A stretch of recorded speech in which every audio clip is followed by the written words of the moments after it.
My mother delivered an impossible ultimatum. I had to sacrifice the next 2 years of my life, postponing my own dreams to tutor my lazy, 24-year-old stepbrother, or she would withhold the $50,000 college fund my dad had spent 18 years building for me.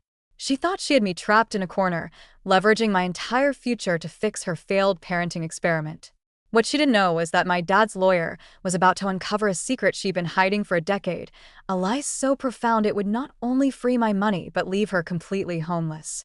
The divorce of my parents was, by all accounts, a remarkably quiet affair. When I was 8 years old, they sat me down in our sunlit living room, the one with the pale yellow walls, and explained that while they loved me very much, they couldn't be married to each other anymore. There were no raised voices, no slammed doors, just a sad, gentle finality that I was too young to fully comprehend. For years, I held on to that memory as proof that endings didn't have to be explosive. My dad, a man whose quiet competence seemed to extend to every facet of his life, was a software engineer who made a comfortable living. He was the stable pillar, the one who set up a college fund for me the week I was born, a gesture of foresight that felt so typical of him. Even after he moved out, his contributions to that fund never wavered, a silent, consistent promise of his commitment to my future. My mom, on the other hand, had been a stay-at-home mom for the entirety of their marriage. The divorce thrust her back into the workforce, landing her in an office administrator role that she never seemed to truly enjoy. It was just a job, a means to an end. The most remarkable thing about their split was the lack of conflict. They navigated custody and finances with a civility that seemed almost unnatural, a testament to their shared desire to keep my world from shattering. That college fund grew steadily over the years, a number on a statement that represented freedom and opportunity. It swelled to $50,000, not enough to cover 4 years at some ivy-covered private institution, but more than enough for the state university I had my heart set on. It was my ticket out, my launch pad into the life I wanted to build for myself. The fragile piece of our post-divorce world shifted irrevocably when I was 10. That was the year my mom married my stepdad, a man with a booming laugh and a perpetual air of mild confusion. With him came his son, my new stepbrother. When they married, he was a gangly, sullen 16-year-old, and even then, I could sense a profound inertia about him. Now, at 24, that inertia has calcified into a state of permanent uselessness. I wrestle with the harshness of that word, but no other seems to fit. He is a black hole of ambition. He dropped out of high school shortly after moving in with us, citing a vague and unsubstantiated claim of social anxiety, and has since perfected the art of doing absolutely nothing. He has never held a job, not for a day. His contributions to the household are non-existent. His universe is confined to the four walls of his bedroom, a dimly lit cave that perpetually smells of stale weed smoke and unwashed laundry, where he spends his days immersed in the glowing screens of video games, fueled by an endless supply of snacks and energy drinks that my mother and his father dutifully provide. My mom, bless her heart, is a fixer. She sees broken things and feels a compulsive need to mend them, a trait that sounds noble in theory but is devastating in practice. Her focus has always been outward, tending to the loudest, most dramatic problems in her orbit, which invariably belong to my stepbrother. My own needs became background noise, quiet hums easily ignored in the face of his latest manufactured crisis. If I struggled with an algebra problem, my plea for help would be met with a distracted nod while she spent hours on the phone, talking my stepbrother down from some perceived slight in his online gaming community. If I expressed interest in joining the school orchestra, an activity that came with the modest cost of renting an instrument, the family finances were suddenly too tight. Yet, a week later, a brand new, top-of-the-line gaming console or a pair of ludicrously expensive sneakers would magically appear in my stepbrother's room. I learned to be self-sufficient out of necessity. I stopped asking for things, handled my own homework, and eventually got a part-time job to pay for my own extras. This forged a steely independence in me, but it came at the cost of a real maternal bond. My relationship with my mother felt less like that of a parent and child, and more like that of two distantly concerned neighbors who happened to share a kitchen. Now, at 18, I had finally reached the finish line.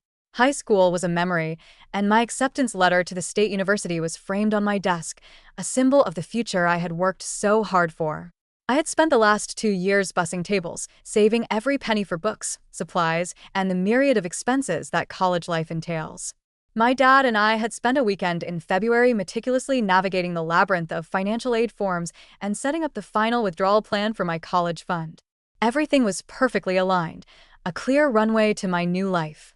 Then came the family meeting. The very phrase sent a jolt of suspicion through me. We were not a family meeting family. We were a family that communicated through passive-aggressive sighs and notes left on the refrigerator. The fact that my stepdad and stepbrother were also summoned to the living room elevated the situation from suspicious to deeply alarming. My mom began with a rambling, saccharine monologue about the importance of family, how we all needed to be pillars of support for one another, lifting each other up to achieve our dreams. I sat on the stiff floral armchair, a knot tightening in my stomach, waiting for the other shoe to drop. It didn't just drop, it plummeted. She segued into a deeply concerned speech about my stepbrother's future, or rather, his lack thereof. She spoke of his struggle to find direction, a euphemism so gentle it was almost comical. He hadn't been struggling. He had been actively refusing to participate in life for 8 solid years. Then came the proposal, delivered with a beatific smile, as if she were offering me a winning lottery ticket. She suggested, no. She declared that it would be a wonderful thing for the family if I were to postpone my enrollment at the university for a little while. Just a year, maybe 2. The purpose of this grand sacrifice? To become my stepbrother's personal, full-time tutor.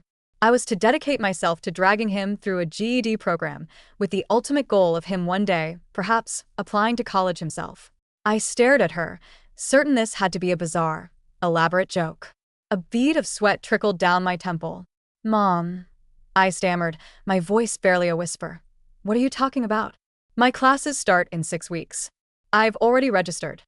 She waved my objection away with a flick of her wrist, her eyes gleaming with the fervor of a missionary. She launched into a detailed explanation of her grand vision. My stepbrother, she explained, was a unique learner who thrived under personalized, one-on-one instruction. This would be more than just tutoring. It would be a sibling bonding experience, a chance for us to forge a connection that had somehow eluded us for the past 8 years. I was so smart, so good at explaining things, she cooed. I could be the key that finally unlocked his hidden potential. And then, the steel fist inside the velvet glove made its appearance. To ensure my full cooperation, she informed me that she would be holding off on releasing my college fund. The money would remain inaccessible until my stepbrother had made sufficient academic progress to catch up to me. The ultimate goal, she said, her voice filled with a surreal, dreamy quality, was for us to start college at the same time. Won't that be beautiful? She asked, looking between me and my stepdad. Supporting each other on your educational journeys, together. My stepdad nodded enthusiastically, a vacant, approving smile plastered on his face. My stepbrother, the subject of this life-altering conversation, hadn't even bothered to look up from his phone, his thumb swiping idly across the screen. The absurdity of it all was suffocating. I felt a surge of hot, incredulous anger. Are you being serious? I asked, my voice trembling. Completely, she confirmed. It was at that moment, seeing the unshakable conviction in her eyes, that something inside me snapped. Absolutely not, I said, the words sharp and final. I have spent years planning this. I have enrolled, I have a dorm assignment, I have made commitments. I am not throwing my entire life away to fix a man-child who couldn't even be bothered to finish the 10th grade. From across the room, my stepbrother finally graced us with his attention. He looked up from his phone, a lazy, sarcastic smirk playing on his lips. Wow, he drawled, his voice dripping with mock sincerity. Thanks for the support. That was the spark that ignited the powder keg. I whirled on him, years of repressed frustration and resentment erupting in a torrent of words. Support. I shrieked, my voice cracking. You want to talk about support? You have been living in this house, rent-free, for 8 years. You are a parasite. Your father and my mother pay for your food, your clothes, your expensive toys, your weed. You have never worked a single day in your life. You don't lift a finger to help with chores. You contribute nothing to this family but expenses and drama. Tell me, why in God's name should I be the one to sacrifice my future, the one thing I have actually worked for, so you can finally be bothered to do the bare minimum that most people accomplish as teenagers? The room fell silent, the air thick with the fallout from my outburst. My mom's face crumpled, and tears began to well in her eyes. That's a cruel thing to say, she whispered, her voice choked with emotion. We're a family. We are supposed to help each other. He's been struggling with motivation issues with depression. I scoffed, the sound harsh in the quiet room. Ok, fine. Then he can get therapy. He can see a doctor. He can figure out his problems like every other adult on this planet has to. I am not his mother, I am not his therapist, and I am damn sure not his tutor. I will not be postponing my education to fix his life. The argument evolved from there into a chaotic mess of shouting and tears. My stepdad accused me of being ungrateful and selfish, his face turning a blotchy red. My mom sobbed about her dream of a happy, successful family being torn apart. And my stepbrother, true to form, simply stood up, muttered whatever, and retreated to the sanctuary of his room, leaving the emotional wreckage for everyone else to navigate. As soon as I could, I escaped to my own room, my hands shaking with adrenaline. I snatched my phone and dialed my dad's number. I recounted the entire insane conversation, the words tumbling out in a frantic, disjointed stream. When I finished, there was a long, heavy silence on the other end of the line. I could hear the faint sound of his breathing, steady and calm. Finally, he spoke, his voice low and firm. "She can't do that." "What do you mean she can't?" I cried, my voice thick with despair. "She's the custodian of the account. She controls the money." There was another pause, and then he said the words that would change everything. "Actually, no. She doesn't. Not anymore." He explained that the account was a Uniform Transfers to Minors Act account.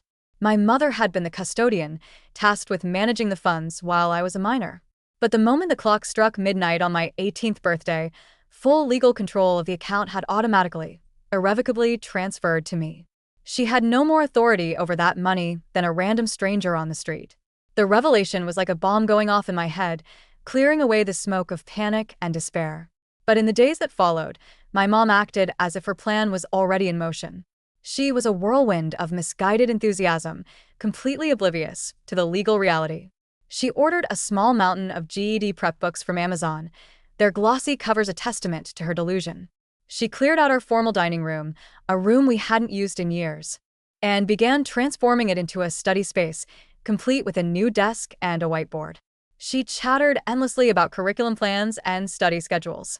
My stepdad would chime in with comments about how wonderful it would be when his son finally got an education and started contributing to society. They were living in a fantasy world they had constructed together, and I was the unwilling star of their play. Meanwhile, my dad was furious. "I didn't save for 18 years, he told me, his voice tight with anger, "just so your mother could use that money as a bargaining chip to fix her stepson's life." He informed me that he was calling his lawyer first thing Monday morning, not just to confirm the details of the college fund, but to review his entire divorce agreement. He had a feeling, he said, that this wasn't the only area where my mom was overstepping her bounds. He was right. Monday morning's call to the lawyer unearthed a bombshell. The house I had grown up in, the house I had always assumed my mother owned, was still legally my father's property. Their divorce decree had included a specific clause granting her the right to live there, rent-free, as the custodial parent, until I either turned 18 or graduated from high school. The purpose was to provide me with stability. The agreement also stipulated that if she remarried, her right to live in the house would be forfeited. My dad, in an act of quiet generosity and a desire to not disrupt my life, had never enforced that clause. But now, with me being an 18-year-old graduate, her custodial housing period was officially over. She had been, for all intents and purposes, a long-term tenant whose lease had expired. On Tuesday, a certified letter arrived from my dad's lawyer. It was a formal cease and desist, a document written in cold, unforgiving legalese. It demanded that she immediately relinquish any and all perceived control over my college fund and informed her, in no uncertain terms, that she, her husband, and her son had 30 days to vacate the property. The ensuing phone call from my mother was a symphony of hysterical sobbing. She accused my dad of trying to make her homeless, of throwing his family out on the street. "How could you let him do this to us?" she wailed at me, as if I were the one who had orchestrated this. "Mom," I said, my voice weary, "you tried to steal my future. What did you think was going to happen?" She insisted she wasn't stealing it, merely holding it for the good of the family. The distinction was lost on me. When my stepdad got home from his retail job and learned of the eviction notice, he exploded. The revelation that they didn't own the house, that my mother had been lying to him about their financial situation for the entire duration of their 8-year marriage, sent him into a rage. The screaming match that followed was of epic proportions. I could hear his shouts from behind my closed bedroom door. "I never would have married you if I knew you were broke," he bellowed. "You have no assets. You lied to me." Her defense was a weak, tearful cry that she never thought my dad would actually kick them out because of me. The commotion was enough to finally lure my stepbrother from his den. When the situation was explained to him, he didn't react with concern for his mother or stepfather. He had a full-blown meltdown about himself. "My stable living situation is being destroyed," he whined, his voice cracking with panic. "How am I supposed to focus on my GED if I don't even know where I'm going to live?" I couldn't help myself. I stepped out of my room and looked him dead in the eye. "Dude, you've had 8 years to get your GED, and you chose to play video games. Maybe try taking some responsibility for your own life instead of blaming everyone else for your complete lack of planning." My dad came over the next evening to help me finalize some college paperwork. My mom tried to ambush him in the hallway, begging him to let them stay, pleading that it wasn't fair to punish her husband and son for her mistakes. My dad was a rock. He calmly stated that their agreement was clear and that he had already given her years of extra time out of consideration for me. Now that I was an adult, it was time for her to honor the original terms. My stepdad, who had been lurking nearby, came storming out, his face contorted with fury. He started screaming at my dad, calling him an asshole, accusing him of trying to destroy their family. My dad simply looked at him, his expression unreadable, and delivered the final, devastating blow. "You," he said, his voice level and cold, "have been living in my house rent-free for 8 years while your deadbeat son contributed nothing. Perhaps you should show a little gratitude instead of entitlement." It was the most assertive I had ever seen my father be, and a fierce sense of pride washed over me. The aftermath was a chaotic scramble. My mom and stepdad were desperately trying to find an apartment they could afford on their meager incomes. My stepbrother was in a state of perpetual panic, the impending collision with reality sending him into daily anxiety attacks. My mother tried to lay the guilt on me, claiming this was all my fault for turning my father against them. But she had done this to herself. She chose to prioritize my stepbrother, she chose to lie to her husband, and she chose to try and steal my college fund. These were the consequences.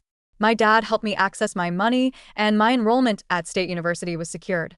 He also told me that once the house was sold, he planned to use some of the profits to set up an additional trust fund for me, one with so many legal safeguards that my mother could never, under any circumstances, get her hand on it.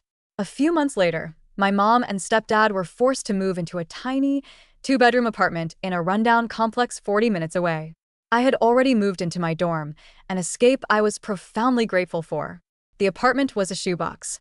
My stepbrother, stripped of his private kingdom, was relegated to sleeping on the living room couch, his precious gaming setup crammed into a corner, a constant source of his complaints.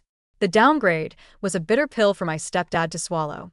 He grumbled incessantly about going from a nice house to a crap-hole apartment, blaming my mom for her poor financial planning and the paltry settlement she'd received in her first divorce.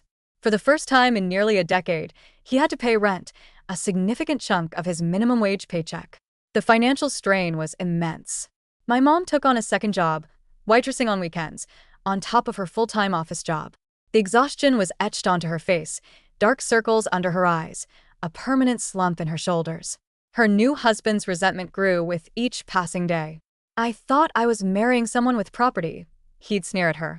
"If I'd known you were this broke, I never would have proposed." My stepbrother, meanwhile, was a bottomless pit of grievance. He complained that the stressful environment was preventing him from bettering himself. He even had the audacity to claim that if my mom had just given him my college money directly, instead of trying the tutoring scheme, he could have moved out and started his life by now. The delusion was staggering. In December, my dad sold the house for $30,000 over the asking price. He bought a smaller place for himself and, true to his word, set up the new trust fund for me. He also increased my monthly allowance, allowing me to focus entirely on my studies. My life was blossoming. I was excelling in my classes, I had made a wonderful group of friends, and I was free from the constant, suffocating drama of my mother's home. My mom, on the other hand, was trapped in a nightmare of her own making. Our conversations were strained. She couldn't seem to look at my happiness without a flicker of resentment. Then, 6 months after their move, my stepdad filed for divorce. The reality of paying bills and living in a cramped space had shattered his illusion of marriage. My mom was devastated. He told anyone who would listen that she had misrepresented her assets, that she had deceived him. And while he wasn't entirely wrong, his moral outrage rang hollow, coming from a man who had happily leeched off my father's generosity for 8 years. The most shocking betrayal, however, came from my stepbrother. The son she had sacrificed everything for turned on her with a viciousness that was terrifying. He blamed her for his predicament, screaming that she was too weak, that she should have fought my dad harder for the house and the money. He even told her she should have just stolen my college fund outright, so at least he would have gotten something out of it. He called her a failure of a stepmother. My stepdad moved out, taking with him everything he considered his, which turned out to be most of the furniture and kitchen supplies, leaving my mom in a nearly empty apartment. She took on a third job cleaning offices in the evenings. She sold her car and started taking the bus, adding hours to her already grueling commute. She grew thin and frail, the stress aging her a decade in less than a year. My stepbrother remained unemployed, unproductive, a constant drain on her dwindling resources, complaining all the while that his father had abandoned him and his stepmother had ruined his life. One night, she called me, her voice broken by sobs. For the first time, she apologized. She admitted she was wrong, that prioritizing my stepbrother had been a catastrophic mistake. Watching him blame everyone else for his problems while I work myself to death to keep a roof over his head, she cried, "It's made me realize you can't save someone who doesn't want to be saved." It was a breakthrough, a crack of light in the darkness she had created, but I didn't know if I was ready to forgive her. The final, horrifying chapter of the saga came a few weeks ago. My mom called me, incoherent with grief. My stepbrother had vanished. But before he left, he had stolen her credit cards and racked up over $15,000 in debt. He had been secretly ordering expensive electronics and designer clothes for months, having them delivered to friends' houses to avoid detection. He'd used her cards for Ubers, for food delivery, for every whim that crossed his mind. She only found out when her card was declined at the grocery store. By the time she pieced it together, he was gone. She had to file a police report against the very person whose future she had tried to secure by sacrificing my own. The credit card companies held her liable for the debt. The weight of it was the final straw. She filed for bankruptcy. She now lives in a tiny studio apartment, a single room that holds the entirety of her ruined life. She works her 3 jobs, a ghost of the woman she once was.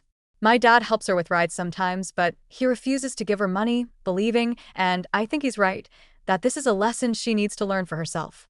We later found out my stepbrother was arrested in another state for similar crimes.